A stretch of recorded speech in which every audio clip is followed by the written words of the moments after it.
Alright guys, so the first thing I did was I just used some masking tape to kind of hold the rear diffuser on there.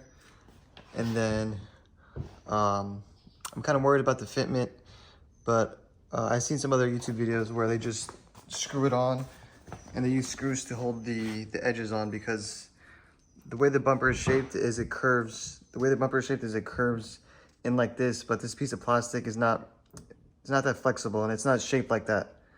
It is flexible, but it's just not molded like the bumper is molded, the way it curves here. So we'll see how it goes. I'm just gonna put some screws in, maybe like hide some screws under here, maybe like one in the middle and one on the edges. And then obviously we're gonna put some screws underneath. So we'll see how it goes. All right guys, so far here's what I did. While this was held on with a tape, I went ahead and put, let me show you what screws I used. I used screws like this, and I spray painted it black so it kind of blends in. Once you're sure that everything's lined up, like side to side and up and down, you can put that one screw in the middle. And then once that one's in there, you can put one right in here.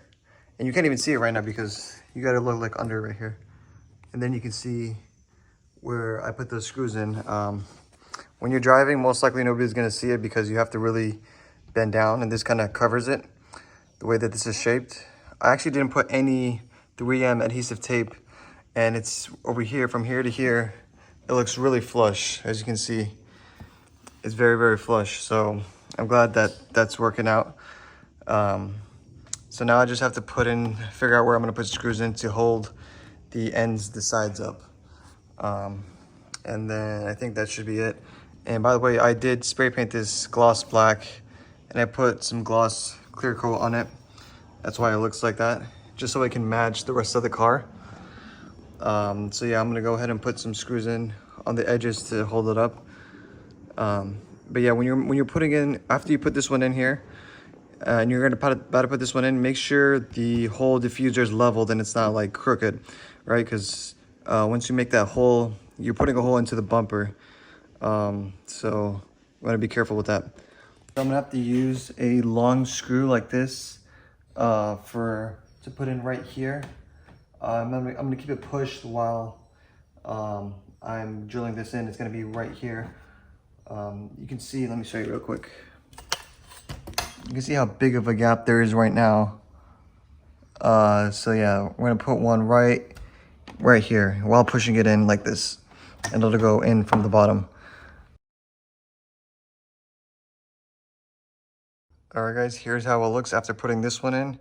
It's kind of visible. I should have used the flathead screw to put it in there, but it's fine. I'll just paint it black, and then I think it should be fine. And then I'm just gonna put one screw maybe in here. You could have put the 3M tape in between here, but the reason I didn't use that is because once you stick it on there, especially because this is brand new wrap, it's not going anywhere. After you stick it, you can't take it off. You have to like rip the wrap out, and it's gonna be a real mess. So that's why I like using the screws. All right, quick tip for you guys: when you're holding this in here like this, before you drill the screw in, you want to make sure you align this like this. Hold this up like this, because if you just push this in, that's not aligned. So you have to make sure you hold this up too, and then put the screw in right here. And I think it's turning out pretty well. And I'm going to see if I can find some spots. It is important to make sure you put screws here so the wind doesn't catch the diffuser and rip it out. So I'm gonna find some spots. Use one of these small ones to put under there.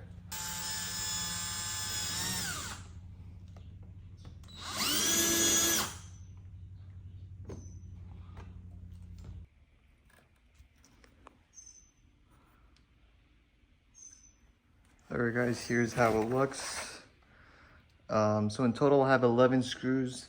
I put one under right there on each side, and then I put like about 4 underneath in the middle. Let me show you so you can see. I have one here, and it's screwing from here into here. You make sure it actually catches. So try to pull it back and make sure it's actually in there. So one there, one there, one there, and one there. And then, yeah, so, and then we have one there, that corner, one here, and one here. These are kind of hidden. That one shows a little bit. I'll spray paint that to hide it. This one is hidden pretty well. I might screw it in a little bit more and paint it again. But overall, in terms of gaps, like how much gap there is, so everywhere else is really, really good. Like over here, there's no gap at all. No gap at all. You have a little bit of something over here. A little bit of a gap. Let me see if you can see that. But I mean, it's fine. It's not too big of a deal. But right here, there is a little bit of a gap. You can kind of see that gap right there, but it's not too big and it's not really noticeable. So, yeah, everything else, the fitment is pretty well.